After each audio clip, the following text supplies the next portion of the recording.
Hello students, आज हम 11th class का second chapter structure of atom start कर रहे हैं। एटम के बारे में तुम ऑलरेडी जानते हो, 9th क्लास से पढ़ते हुए आ रहे हो। सबसे पहले एटम के बारे में डाल्टन ने बताया था। उसने अपनी एक थ्योरी दी थी, डाल्टन एटॉमिक थ्योरी, जिसमें उन्होंने बोला कि atom is the smallest particle जो इनडिविजिबल है, जिसके और टुकड़े नहीं हो सकते। लेकिन उस थ्योरी को फिर फेल कर दिया था मॉडर्न एटॉमिक थ्योरी ने। मॉडर्न एटॉमिक थ्योरी ने उसको फेल कर दिया था। मॉडर्न एटॉमिक थ्योरी में बोला गया कि एटम जो है वो स्मॉलेस्ट पार्टिकल नहीं है, एटम के अंदर भी सब एटॉमिक पार्टिकल होते हैं। क्या बोला मॉडर्न एटॉमिक थ्योरी ने कि atom is not the smallest particle, ये डिविजिबल होता है और इसके अंदर सब एटॉमिक पार्टिकल्स होते हैं, और वो सब एटॉमिक पार्टिकल होंगे इलेक्ट्रॉन, प्रोटॉन और न्यूट्रॉन। फिर उसके बाद इलेक्ट्रॉन की डिस्कवरी कैसे हुई, प्रोटॉन की डिस्कवरी कैसे हुई, न्यूट्रॉन की डिस्कवरी कैसे हुई, उसके लिए अलग अलग टॉपिक्स आएंगे। तो हम सबसे पहले पढ़ेंगे डिस्कवरी ऑफ इलेक्ट्रॉन। जो इलेक्ट्रॉन की डिस्कवरी हुई थी वो कैथोड रेज ट्यूब से हुई थी। किससे हुई थी? Cathode ray tube. यहाँ से इसकी वो करा था जे थॉम्सन ने, एक्सपेरिमेंट किया था जे थॉम्सन ने कैथोड रेज ट्यूब। उसके लिए एक डिस्चार्ज ट्यूब ली, उन्होंने एक डिस्चार्ज ट्यूब ली, जैसा कि आपको दिख रहा है ये डिस्चार्ज ट्यूब है। यहाँ पे मेटल से बनी हुई दो इलेक्ट्रोड हैं, जिसको एक कैथोड नाम दिया गया है, ये एनोड है। कैथोड को जोड़ा गया है negative pole of the battery और एनोड को जोड़ा गया है पॉजिटिव पोल से। यहाँ पे ये वैक्यूम पंप होता है। वैक्यूम पंप का काम होता है कि यहाँ पे गैसेस का प्रेशर बहुत कम करना, बहुत कम, 10⁻³ mm। और यहाँ जो पोटेंशियल लिया है वो बहुत हाईएस्ट पोटेंशियल लिया है, 10⁴ वोल्ट का हाई पोटेंशियल है। अब यहाँ पे जो एनोड लिया है उसके पीछे एक स्क्रीन लगाया गया है, ZNS स्क्रीन, जो फ्लोरोसेंट होता है, यानी कि जब भी कोई पार्टिकल उससे टकराएगा तो वो साइन प्रोड्यूस करेगा, ग्लो प्रोड्यूस करेगा। यहाँ पे ग्रीनिश येलो कलर का साइन ये प्रोड्यूस करेगा। तो जैसे ही एक्सपेरिमेंट स्टार्ट किया गया, यानी कि बैटरी को जैसे ही ऑन किया गया, तो यहाँ पे देखा गया कि जो कैथोड है वहां से कुछ इनविजिबल रेज निकल रही हैं। क्या निकल रही है? Invisible rays. अब इसको बोला जा रहा है इनविजिबल, यानी कि ये देखा कैसे गया कि यहाँ से इनविजिबल रेज निकल रही हैं। तो इसके लिए जो एनोड था उसको परफोरेटेड प्लेट का मतलब है कि उसके अंदर जो एनोड रेज थी उसके अंदर होल्स थे। अब जैसे ही पार्टिकल यहाँ से यहाँ आएंगे, यहाँ पे स्क्रीन लगा हुआ है और यहाँ इसके साथ वो टकराएंगे तो ये कैसा हो जाएगा? ग्लो करने लग जाएगा। इसका मतलब यहाँ से पार्टिकल्स आ रहे हैं, यहाँ से रेडिएशन आ रही हैं जो इसके साथ टकरा रही हैं, और यहाँ से जो निकलने वाले पार्टिकल्स थे वो अब तो पता चल गया कि जैसे इलेक्ट्रॉन हैं वो आपस में टकरा भी नहीं रहे थे। क्यों? क्योंकि वैक्यूम पंप के द्वारा यहाँ प्रेशर इतना कम कर दिया गया कि वो हाई स्पीड के साथ बिना टकराए इजीली मूव किए जा रहे थे। तो ये था एक्सपेरिमेंट, यानी कि यहाँ से निकलने वाली रेज कौन सी थी? Cathode rays. अब कैथोड रेज की प्रॉपर्टीज देखी गई। कैथोड रेज की प्रॉपर्टी में फर्स्ट प्रॉपर्टी आया कि ये चार्ज्ड पार्टिकल थे। कैसे थे? Charged particle. चार्ज पार्टिकल का पता कैसे चला? क्योंकि हमें पता है अपोजिट चार्ज जो होते हैं वो आपस में अट्रैक्ट करते हैं। तो यहाँ से नेगेटिव इलेक्ट्रोड से निकल रहे थे कहाँ मूव कर रहे हैं वो, पॉजिटिव की तरफ। तो ये क्या थे, चार्ज्ड पार्टिकल थे। दूसरा इसकी प्रॉपर्टी है कि जो कैथोड रेज हैं वो एक स्ट्रेट लाइन में मूव कर रहे हैं, एक स्ट्रेट लाइन में मूव कर रहे हैं। अब स्ट्रेट लाइन में कैसे मूव कर रहे हैं, इसके लिए क्या देखा गया, जैसे ये कैथोड रेज आ रहे थे तो इसके आगे एक ऑपेक्स ऑब्जेक्ट रखा गया, यानी कि अपारदर्शी एक ऑब्जेक्ट रखा गया। तो उसमें पता चला कि इसके बैक साइड उसकी इमेज क्रिएट होगी, और वहां से ये अंदाजा लगाया गया कि जो कैथोड रेज है वो एक स्ट्रेट लाइन में मूव करती हैं। नेक्स्ट थर्ड, कि जो ये चार्ज पार्टिकल हैं, जो कैथोड रेज हैं, वो स्मॉल पार्टिकल के बने होते हैं। स्मॉल पार्टिकल के कैसे बने होते हैं, उसके लिए क्या किया गया, जहाँ ये मूव कर रहे थे उनके आगे बहुत छोटा व्हील या फिर जिसको हम पैडल बोल सकते हैं वो रखा गया। तो जैसे ही उस पैडल को यहाँ इनके रास्ते में रखा गया तो इसने क्या किया, रोटेट करना शुरू कर दिया।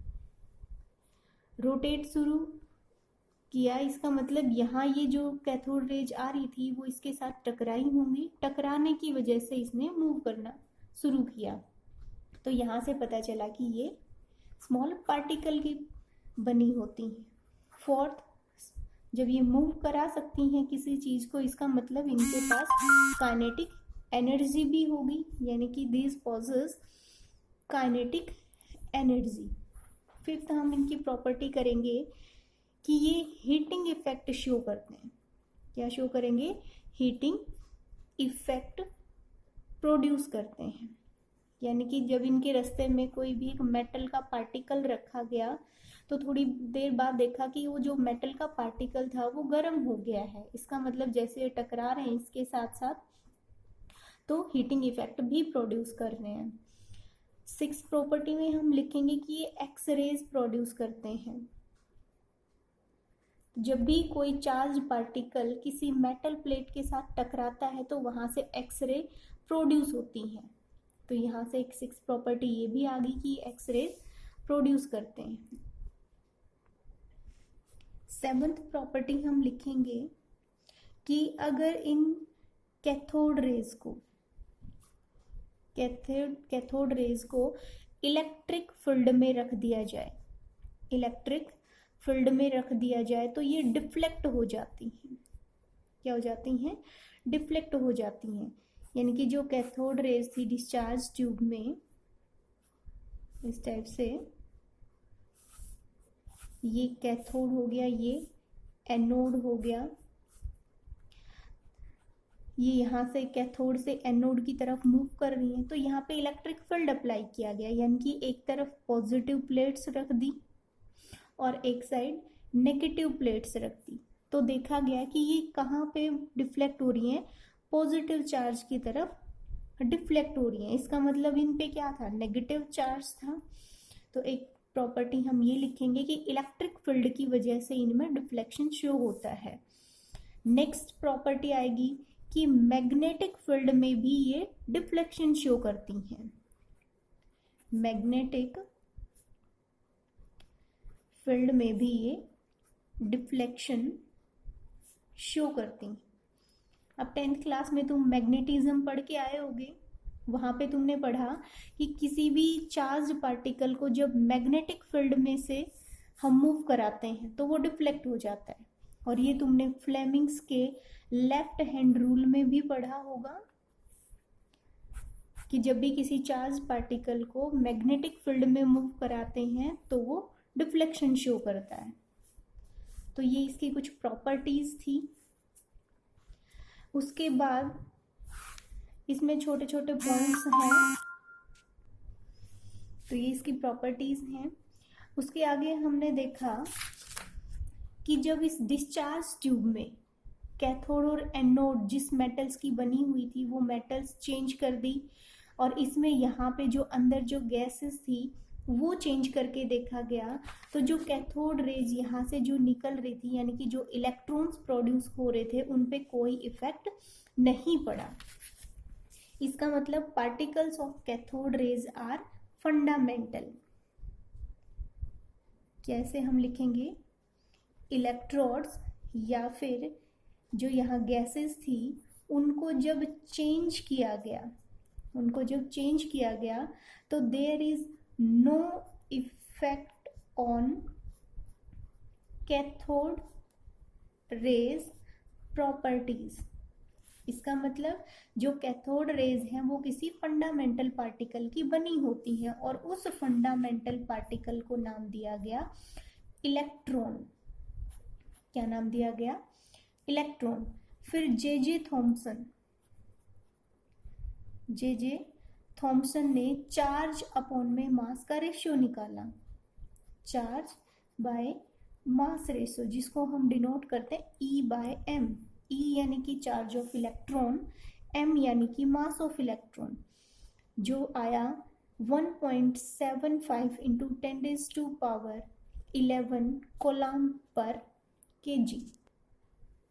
उसके बाद एक और साइंटिस्ट आए, मिलिकन। उन्होंने मिलिकन ऑयल ड्रॉप एक्सपेरिमेंट किया, जहां से उन्होंने इलेक्ट्रॉन पे चार्ज निकाला, जो आया 1.6 इंटू 10⁻19 कूलम। ये हमें याद रखना है, इम्पॉर्टेंट है। इलेक्ट्रॉन का चार्ज कितना है? 1.6 इंटू 10⁻19 कूलम। अब अपने पास क्या है? यहाँ पे चार्ज बाय मास रेशियो है, इलेक्ट्रॉन का चार्ज आ गया, तो वहां से यूज करके इन दोनों का हम क्या निकाल सकते हैं? Mass of electron. तो जो मास ऑफ इलेक्ट्रॉन है वो आया 9.1 इंटू 10⁻31 kg। वैसे ये 9.108 होता है, हमने याद यही रखना है, 9.1 इंटू 10⁻31 kg। तो यहाँ तक हो गया सारा इलेक्ट्रॉन का। अब नेक्स्ट उसके बाद आता है discovery of proton. Discovery of proton. अब जो डिस्कवरी ऑफ प्रोटॉन थी वो एनोड रेज ट्यूब से हुई। एनोड रे ट्यूब, उसके लिए भी क्या बनाया गया? एक ऐसे ही डिस्चार्ज ट्यूब ली गई, उसमें एक वैक्यूम पंप लगाया गया। वैक्यूम पंप का काम तुम्हें पता चल गया क्या है? कि यहाँ पे डिस्चार्ज ट्यूब के अंदर प्रेशर को कम करना। एक एनोड, एक कैथोड। कैथोड को जोड़ा जाता है नेगेटिव पोल से, एनोड को जोड़ा जाता है पॉजिटिव पोल से। यहाँ से ये हो गया एनोड, ये क्या है? कैथोड। अब पहले एक्सपेरिमेंट में क्या किया गया था कि एनोड को परफोरेटेड लिया गया था, यानी कि एनोड को पोर्स वाला लिया गया था, और प्रोटॉन की डिस्कवरी के टाइम पे कैथोड को क्या लिया जाएगा? पोर्स वाला लिया जाएगा। इसके पीछे यहाँ पे अब जिंक स्क्रीन लगाया, ZNS का स्क्रीन लगाया जाएगा, जो फ्लोरोसेंट का काम करेगा। यहाँ पे वहां पे प्रेशर कितना लिया गया था? 10⁻⁻3। लेकिन इस एक्सपेरिमेंट में जो यहाँ जो प्रेशर है वो हम ज़्यादा कम नहीं लेंगे, वो लिया जाएगा सिर्फ 0.1, यानी कि 10⁻⁻1 mm।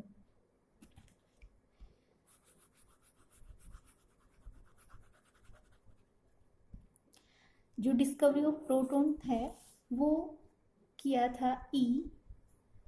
गोल्डस्टीन ने। अब देखो, जैसे ही यहाँ पे स्विच को ऑन किया गया तो देखा गया कि जो एनोड है, positive pole of the battery, वहां से कुछ रेडिएशन निकल रही है। अब यहाँ पे जो रेडिएशन निकलती हैं वो इनविजिबल नहीं है, वो कलरफुल रेडिएशन है। कैसी है?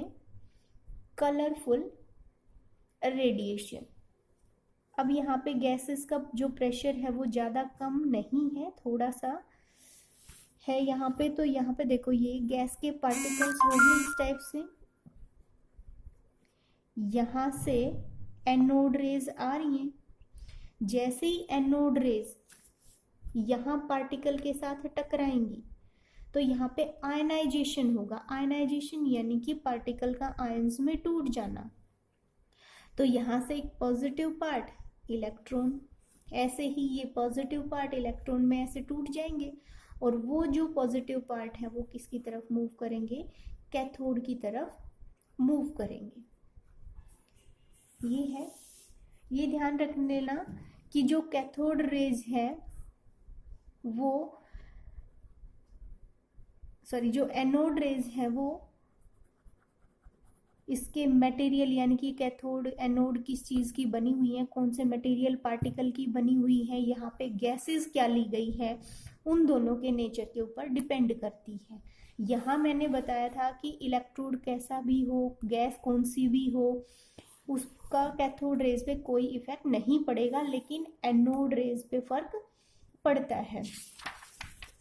फिर ऐसे ही यहाँ पे चार्ज अपॉन में मास का रेशियो देखा गया। जो हाइड्रोजन के लिए हाईएस्ट आया, हाइड्रोजन के लिए क्या आया, हाईएस्ट। ये छोटे से पॉइंट हैं जो तुमने याद रखने हैं।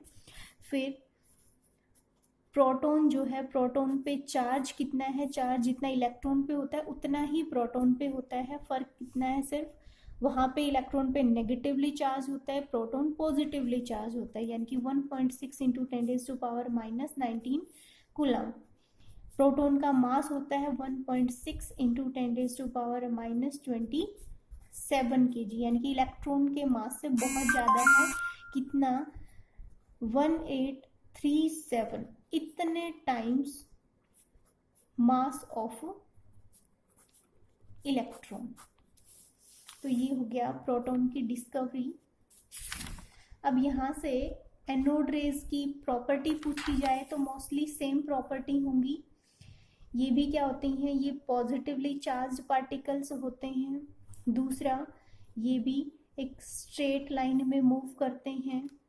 थर्ड, ये भी एक मटेरियल पार्टिकल की बनी होती हैं। हीटिंग इफेक्ट ये भी शो करते हैं। फिफ्थ, ये भी एक्स रेज प्रोड्यूस करते हैं। सिक्स, हमने पीछे बढ़ा, मैग्नेटिक फील्ड में डिफ्लेक्ट होंगी। 7, इलेक्ट्रिक फील्ड में भी डिफ्लेक्ट होती। तो ये आ गया प्रोटॉन और इलेक्ट्रॉन की डिस्कवरी कैसे हुई। जो ये डिस्चार्ज ट्यूब हमने बनाई है ये मोस्ट इम्पोर्टेंट है इस टॉपिक के लिए। तो ये हमने ध्यान रखना है कि कौन से में कौन परफोरेटेड प्लेट लेनी है। वैक्यूम पंप का काम क्या है, प्रेशर यहाँ ज़्यादा कम होता है, यहाँ पे थोड़ा कम होता है, 10⁻⁻1 mm।